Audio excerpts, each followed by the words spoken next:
Hello dear students, नमस्कार।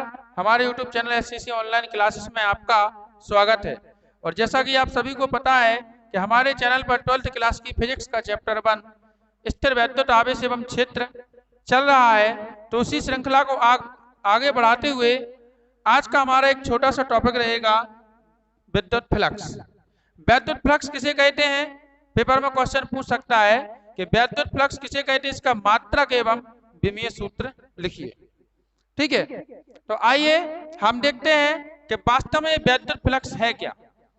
ठीक है, तो किसी विद्युत क्षेत्र में रखे किसी चालक पृष्ठ से अभिलंबवत या लंबवत गुजरने वाली कुल बल रेखाओं की संख्या को क्या कहते हैं? वैद्युत फ्लक्स कहते हैं। ठीक है बेटा, जैसे मान लो कि ये हमारे पास क्या है, ये हमारे पास कोई विद्युत क्षेत्र है। ठीक है ना, ये हमारे पास क्या है, ये कोई विद्युत क्षेत्र है। अब इसमें हम क्या करें कि इसमें हम कोई एक चालक पृष्ठ रख दें। क्या रख दें? एक चालक पृष्ठ रख दें हम इसमें। ठीक है, तो ये क्या हो जाएगा, ये चालक रख दें। तो इससे जो विद्युत बल रेखाएं निकलेंगी, ठीक है, इससे अभिलंबवत जो विद्युत बल रेखाएं गुजरेंगी वही क्या कहलाएगा? हमारा चुंबकीय फ्लक्स कहलाएगा, वैद्युत फ्लक्स कहलाएगा। ओके, देखिएगा, जैसे मान लो ये पूरा क्या है हमारा विद्युत क्षेत्र, हम विद्युत क्षेत्र नहीं बना रहे, मान लो ये पूरा क्या है हमारा विद्युत क्षेत्र है। ठीक है ना, अब विद्युत क्षेत्र है तो इसमें हम कोई एक चालक बना रहे हैं। ठीक है, ये हमारा क्या है, ये चालक पृष्ठ है। तो इससे आप विद्युत बल रेखाएं गुजरेंगी। कैसी?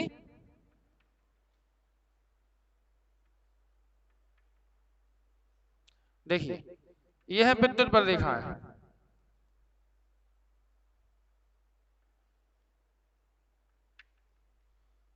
ये क्या है? विद्युत बल रेखा है। इस प्रकार से विद्युत बल, तो जो विद्युत बल रेखाएं जो गुजर रही हैं या क्षेत्र रेखाएं गुजर रही हैं, तो इनकी संख्या को, जैसे इसमें कितनी है, 1 2 3 4, कितनी है? 4 विद्युत क्षेत्र रेखाएं। ठीक है, तो इन्हीं की संख्या को हम क्या कहते हैं? विद्युत फ्लक्स कहते हैं। इसे बेटा हम फाई ई से प्रदर्शित कहते हैं। कैसे करते हैं? फाई संकेत में ई। ठीक है, क्योंकि फ्लक्स जो है वो चुंबक में भी होता है और विद्युत में भी होता है। ठीक है, दोनों में होता है। तो यहाँ हम ई का मतलब होता है इलेक्ट्रिसिटी। ठीक है, तो इसमें हम क्या करेंगे? फाई ई लिखेंगे विद्युत फ्लक्स के लिए, उसके लिए लिखेंगे हम चुंबकीय फ्लक्स के लिए फाई बी। और आप चाहो इसको फाई से ही प्रदर्शित कहते हो, चाहे फाई ई से, जो से भी आपको करना हो। और प्रकृति की बात करें तो ये एक क्या होती है? अदिश राशि होती है। क्या होती है? अदिश राशि। क्यों? क्योंकि बल रेखाओं की या चुंबकीय क्षेत्र रेखाओं की संख्या है ना, तो संख्या तो अदिश राशि है कि नहीं, तो ये एक अदिश राशि होती है। इसको फाई से प्रदर्शित करते हैं। एक बार फिर सुन लें परिभाषा। क्या होता है? विद्युत क्षेत्र में स्थित किसी चालक पृष्ठ से लंबवत गुजरने वाली कुल बल रेखाओं की संख्या को क्या कहते हैं? हम वैद्युत फ्लक्स कहते हैं। या कुल क्षेत्र रेखाओं की संख्या को क्या कहते हैं? वैद्युत फ्लक्स कहते हैं। इसे फाई ई से प्रदर्शित करते हैं। यही क्या है? अदिश राशि। ठीक है, इसके सूत्र की बात करें तो सूत्र देखिए कैसे निकलता है। सबसे पहले इसमें क्या होता है, देखिए, जैसे मान लो कि आपके पास कोई क्या है, ये चालक है। चालक है तो चालक के क्षेत्रफल को हम ऐसे दर्शाते हैं। चालक के क्षेत्रफल को ऐसे दर्शाते हैं। और यहाँ पे हम क्षेत्रफल को, आप चाहो तो ए भी लिख सकते हो। क्षेत्रफल को क्या लिख सकते हो? ए। ठीक है, और यदि सूक्ष्म पृष्ठ है तो उसके क्षेत्रफल को क्या लिख सकते हैं हम? डीएस। सूक्ष्म पृष्ठ है तो उसके क्षेत्रफल को क्या लिख सकते हैं हम? डीएस लिख सकते हैं। क्लियर है? ठीक है, तो ये, तो इसमें क्या होता है कि जो डीएस होता है वो अनुक्रमानुपाती होता है। किसके? चुंबकीय फ्लक्स, यानी फाई ई के। हमेशा फाई ई के अनुक्रमानुपाती होता है। किसका? चालक का क्षेत्रफल। अब अनुक्रमानुपाती होता है, इसका मतलब क्या होगा? इसका मतलब ये हुआ कि चालक जितना बड़ा होगा, ठीक है ना, चालक पृष्ठ जितना बड़ा होगा विद्युत क्षेत्र रेखाओं की संख्या भी उतनी ही अधिक होगी और चुंबकीय फ्लक्स, वो विद्युत फ्लक्स भी उतना ही अधिक होगा। ठीक है ना, दूसरी चीज, ये विद्युत क्षेत्र की तीव्रता पर भी डिपेंड करता है। क्या पे करता है? विद्युत क्षेत्र की तीव्रता पे क्या करता है? डिपेंड करता है। कौन? चालक पृष्ठ।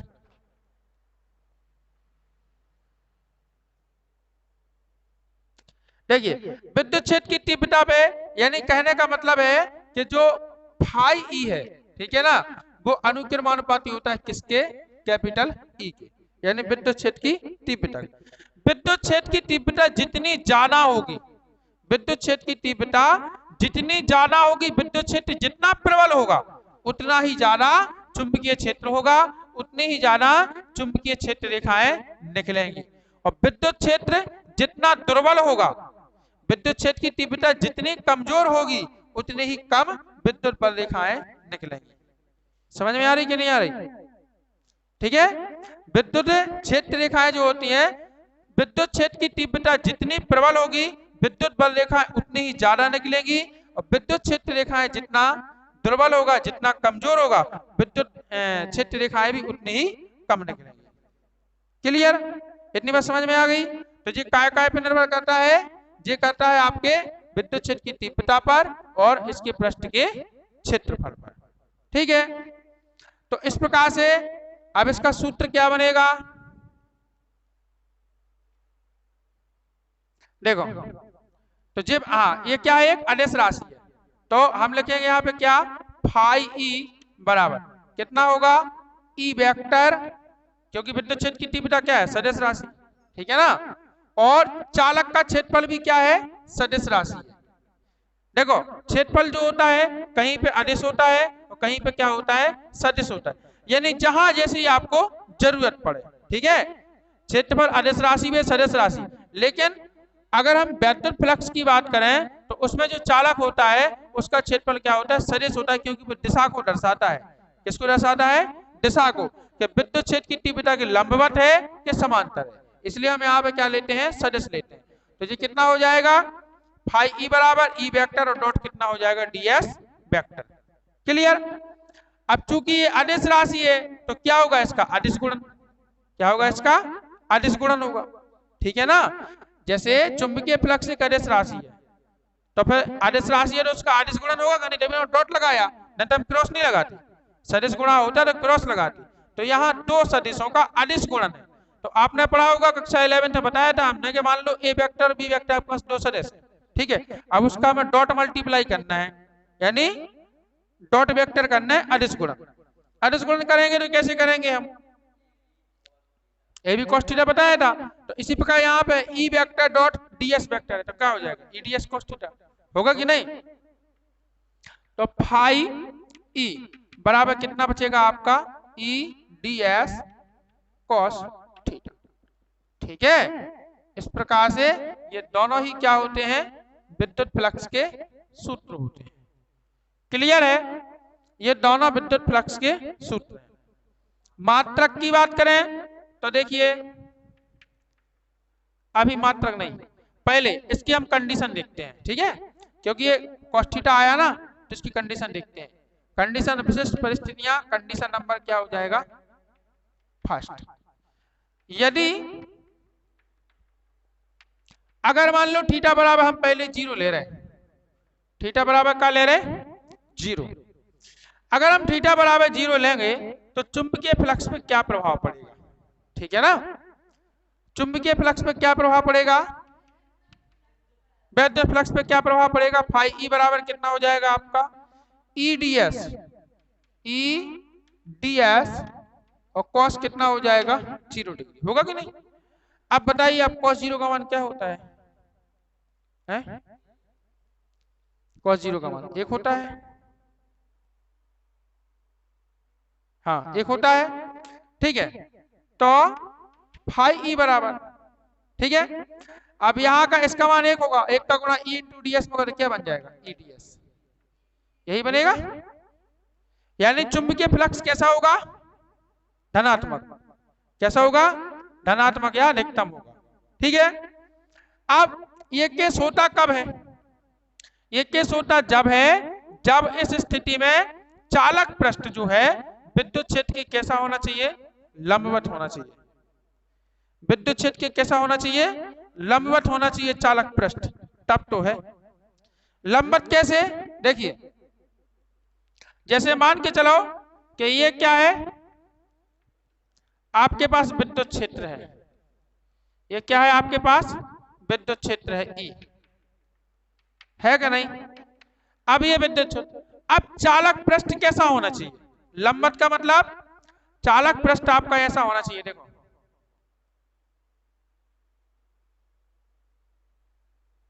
ऐसा चालक पृष्ठ आपका ऐसा होना चाहिए, ठीक है। विद्युत क्षेत्र की लंबवत है कि नहीं चालक पृष्ठ, नहीं आई समझ में, क्योंकि देखिए इसकी हम यदि हम इसको इसका क्षेत्रफल दर्शाएं तो क्षेत्रफल कैसे दर्शाएंगे, क्षेत्रफल दर्शाएंगे हम ऐसे, ऐसे दर्शाएंगे क्षेत्रफल ds, इसको हम ऐसा खड़ा कर दें तो ऊपर चला जाएगा, ठीक है। तो क्षेत्रफल ऐसे दर्शाएंगे। तो ये कैसा है, विद्युत क्षेत्र के लंबवत। अब लंबवत कैसे, कि देखो अगर हम क्षेत्रफल की बात करें तो विद्युत क्षेत्र यहां से लंबवत प्रवेश कर रहा है कि नहीं कर रहा है, कैसा कर रहा है प्रवेश, लंबवत। जैसे यहां से विद्युत क्षेत्र प्रवेश किया तो ये कोण 90 का नहीं बन रहा, बन रहा, तो लंबवत प्रवेश कर रहा है विद्युत क्षेत्र, यानी ये चालक क्या है, विद्युत क्षेत्र के लंबवत रखा हुआ है, ठीक है। अब जब विद्युत क्षेत्र के लंबवत है चालक, तो फिर कोण हमने 0 क्यों लिया, थीटा, थीटा 0 क्यों लिया, तो थीटा में देखो सूत्र क्या है, ई ds cos थीटा, यानी ई माने क्या होता है विद्युत क्षेत्र की तीव्रता और ds माने क्या होता है क्षेत्रफल। तो विद्युत क्षेत्र की तीव्रता और क्षेत्रफल के बीच का कोण लेते हैं हम यहाँ पे। तो देखो विद्युत क्षेत्र आपका जे है और चालक का क्षेत्रफल जे है, क्या बताइए इनके बीच में कोई कोण है, नहीं है, तो क्या बनेगा फिर 0 बनेगा, कोई कोण नहीं है 0 बनेगा। तो हमेशा इसमें उल्टा होता है, जैसे जहां 0 का कोण बने वहां अपन क्या बोलते हैं, समांतर बोलते हैं, और जहां 90 का कोण बने वहां पे क्या बोलते हैं अपन, लंबवत बोला बोला। लेकिन इसमें उल्टा होता है, इसलिए बच्चे क्या होते हैं, कंफ्यूज होते हैं, कभी कभी तो हम ही हो जाते हैं, बच्चे कंफ्यूज होते हैं कि इसमें उल्टा होता है। उल्टा इसलिए होता है कि हमेशा चालक जो पृष्ठ होता है उसकी चौड़ाई से निकलता है क्षेत्रफल, उसकी चौड़ाई को महत्व दिया जाता है, समझ गए। अब चौड़ाई तुम्हारी कैसे में है, चौड़ाई तुम्हारी विद्युत क्षेत्र के समांतर है कि चौड़ाई में से विद्युत क्षेत्र तुम्हारा प्रवेश कर रहा है, तब माना जाएगा लंबवत और समांतर। समझ में आई कि नहीं आई। अगर इसी को हम ऐसा रख देते, कैसा, इसी को हम ऐसा रख देते, ठीक है ना, जैसा भी ऐसा रखा हमने, अब इसको ऐसा रख देते और विद्युत क्षेत्र देखो, ये विद्युत क्षेत्र जा रहा, ठीक है। अब बताओ विद्युत क्षेत्र चालक पृष्ठ के लंबवत है कि समांतर, कैसा है, विद्युत क्षेत्र चालक पृष्ठ के लंबवत है कि समांतर, क्या है बोलो, गलत, समांतर है, क्योंकि हमने कहा बोली चौड़ाई इसकी जे है, क्या यहां से विद्युत क्षेत्र प्रवेश कर रहा है, विद्युत क्षेत्र ऐसा आ रहा, नहीं आ रहा ना, विद्युत क्षेत्र ऐसा ही है, तो फिर बोला तो फिर लंबवत कैसे हो जाएगा, अब समांतर नहीं हो जाएगा, यानी विद्युत क्षेत्र आपका जे है, लो ठीक है, जे है विद्युत क्षेत्र और जे है आपके चालक का पृष्ठ, हम सीधा बनाना है पृष्ठ, लो जे है चालक का पृष्ठ, ठीक है, और जे है विद्युत क्षेत्र और जे चालक का पृष्ठ है, जे वाला।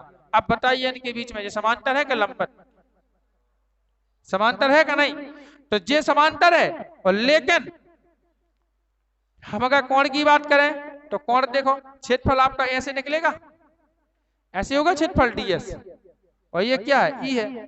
अब बताइए यहां से एक और खींचे दे रहे हम, लो विद्युत क्षेत्र, ठीक है। अब बताइए इस विद्युत क्षेत्र के बीच में और पृष्ठ के बीच में कौन सा कोण बन रहा, तो कोण होगा 90 को, जबकि चालक क्या है इसके विद्युत क्षेत्र के समांतर, इसीलिए तो उल्टा होता है इसमें, हमेशा उल्टा केस। चीजें समझ में आ रही कि नहीं आ रही, कि लंबवत का को आउट, ठीक है ना, लंबवत क्या कहलाता है और समांतर भी क्या कहलाता है, ठीक है। तो यहाँ पे अपना कितना आया, फाई ई बराबर, कौन सी कंडीशन फर्स्ट, जी हाँ, इसका मान ई इंटू ds आया, ओके। जहां हमने 0 का आया, जहां हमने थीटा का मान कितना रखा, 0 रखा, यानी अतः इस स्थिति में, ठीक है, जब चालक पृष्ठ, जब चालक पृष्ठ विद्युत क्षेत्र के लंबवत होता है, तब चुंबकीय फ्लक्स कैसा होता है, कैसा होता है, हैं? अरे रिजल्ट देखो ना उसका। हाँ, 0 डिग्री के कोण में अधिकतम होता है कि नहीं, क्योंकि जो प्लस में नहीं आया वही तो अधिकतम होता है। तो कहना है जब चालक पृष्ठ, रिजल्ट में लिख सकते हो, जब चालक पृष्ठ विद्युत क्षेत्र के लंबवत होता है तब चुंबकीय वो विद्युत फ्लक्स क्या होता है, अधिकतम होता है। अब आइए नंबर दूसरी कंडीशन पर। दूसरी कंडीशन देखिए, कंडीशन नंबर 2 सेकंड। देखो यदि थीटा बराबर कितना हो 90, अगर 90 का एंगल ले तब क्या होगा, फाई ई बराबर EDS कॉस कितना होगा 90 डिग्री। ठीक है, तो क्या आएगा फाई ई बराबर, अच्छा कॉस 90 का वैल्यू कितना होता 0, और 0 का EDS में करेंगे गुणा तो क्या बन जाएगा 0। ठीक है, तो चुंबकीय फ्लक्स कैसा होगा, शून्य होगा। कब कब होगा, जब वो चालक पृष्ठ जो है वो विद्युत क्षेत्र के समांतर हो। कैसा हो, समांतर। यानी कहने का मतलब है कि देखो चालक आपका ऐसा रखा हो, ठीक है, अरे सीधा तो बनाओ, ठीक है, चालक आपका ऐसा रखा हो और विद्युत क्षेत्र आपका ऐसा जा रहा हो, तो आप दोनों समांतर हैं कि नहीं। ठीक है, और कोण 90 का क्यों बना, क्योंकि कोण 90 का इसलिए बना कि जे तो क्या है आपका विद्युत क्षेत्र है और जे क्या है क्षेत्रफल की दिशा है, ये क्षेत्रफल है कि नहीं। अब बताइए विद्युत क्षेत्र और क्षेत्रफल की दिशा कितने का एंगल बन रहा है, विद्युत क्षेत्र और क्षेत्रफल की दिशा, ठीक है, इसमें कितने का एंगल बना 90 का, इसलिए कोण हो गया 90 का। क्लियर है बात। तो इस स्थिति में ठीक है क्या कह सकते हैं रिजल्ट में कि जब वो चालक पृष्ठ विद्युत क्षेत्र के समांतर होता है तब विद्युत फ्लक्स का मान क्या होता है, शून्य होता है। और बे ध्यान रखना, ठीक है, कि विद्युत क्षेत्र यदि प्रबल होगा तो विद्युत बल रेखाएं भी ज्यादा निकलेंगी, चुंबकीय फ्लक्स ज्यादा होगा, और विद्युत क्षेत्र रेखाएं यदि दुर्बल है यानी कम है तो चुंबकीय बल रेखाएं भी क्या होगी, कम होगी, विद्युत बल रेखाएं भी क्या होगी, कम होगी, और विद्युत फ्लक्स का मान भी क्या होगा, कम होगा। ये आपको ध्यान रखना है। ठीक है, और कुछ समझना है चुंबकीय फ्लक्स में, यह एक अदिश राशि है जो ध्यान रख, विद्युत फ्लक्स एक अदिश राशि है। ठीक है, अरे हम क्या कर रहे हैं, विद्युत फ्लक्स क्या है, एक अदिश राशि है। अब आइए काय के मात्रक के लिए, चलो कैसे नहीं है मात्रक, गॉस प्रमेय के नीचे लिखा होगा, उन्हें अलग क्वेश्चन बना लो। मात्रक में देखो कॉस थीटा को छोड़ो क्योंकि जो मात्रक हीन है, ठीक है, कॉस थीटा को छोड़ दो। चलो ई का मात्रक क्या होता है, न्यूटन और प्रति मीटर, यही होता है ई का मात्रा, क्योंकि एफ नहीं ई विद्युत क्षेत्र की तीव्रता क्या होती है, बल बटे आवेश, एफ अपन क्यों नहीं होती, तो एफ का मान क्या होता है न्यूटन और बटे क्यू का मान क्या होता है कूलम आवेश का, हो गया। और ये गुण है। अच्छा डीएस क्या है, क्षेत्रफल, डीएस क्या है क्षेत्रफल, तो क्षेत्रफल का क्या होगा मीटर स्क्वायर। ठीक है, तो इस प्रकार से फाई ई का मात्रक क्या बना, न्यूटन डैश मीटर स्क्वायर और प्रति कूलम। समझ में आ गई, क्या बना न्यूटन डैश मीटर स्क्वायर प्रति कूलम, यही है। अब आ जाओ काय पे, विमीय सूत्र देखो, विमीय सूत्र, विमीय सूत्र में क्या होगा फाई ई बराबर, फाई ई बराबर, अच्छा यही से ले लो, पहले तो क्या है बल है, मतलब विद्युत क्षेत्र की जो तीव्रता है, वैसे डायरेक्ट में मात्रक याद ना उज्जै, तो क्या ध्यान रखना कि एफ अपन क्यू होता है, तो एफ का विमीय सूत्र क्या होता है MLT माइनस 2 और बटे क्यू का क्या होता है AT और N2 और इसका क्या होता है L2, होता है कि नहीं। चलो हाँ ठीक है, तो M जो का तो रहेगा रहेगा, L का L2 में गुणा होगा तो L कितना हो जाएगा 3 होगा ना। अब t माइनस 2 है और एक t और ऊपर आएगा तो वो माइनस का होगा, तीनों एक दो एक कितना हो गए 3, t माइनस कितना हो गया 3 और a भी ऊपर जाएगा तो a माइनस 1, तो ये क्या हो गया इसका विमीय सूत्र। क्लियर है? तो इस प्रकार से ये क्या है चुंबकीय फ्लक्स का मात्रक है, ये क्या है विमीय सूत्र। वैद्युत फ्लक्स का ये मात्रक है और ये क्या है बेटा विमीय सूत्र। देखो क्या होता है कि अभी 2-3 अध्याय पढ़ के 4 अध्याय में चुंबकीय फ्लक्स है, इसमें विद्युत फ्लक्स है सेम टू सेम, अक्षीय निरक्षीय एटे है सो ओटे भी है, ठीक है, और 2 अध्याय में है अक्षीय निरक्षीय, तो कुछ कुछ चीजें ऐसी कि मिलती जुलती हैं तो वहां का याद आ जाता, तो कुछ ना कुछ बोल लेते, तो आप ध्यान रखा करें विद्युत पढ़ रहे हैं तो जो भी होगा विद्युत से संबंधित होगा, चुंबक से नहीं होगा, चुंबक से संबंधित होगा फिर अध्याय 4 से। ओके, तो ये हमारा छोटा सा टॉपिक था चुंबकीय विद्युत फ्लक्स जो पूरा हुआ, ठीक है। तो आप लोग बढ़िया पढ़ाई करें और वीडियो पसंद आया हो तो लाइक शेयर और कमेंट जरूर करें और हमारे चैनल को सब्सक्राइब करें। जय हिंद, वंदे मातरम।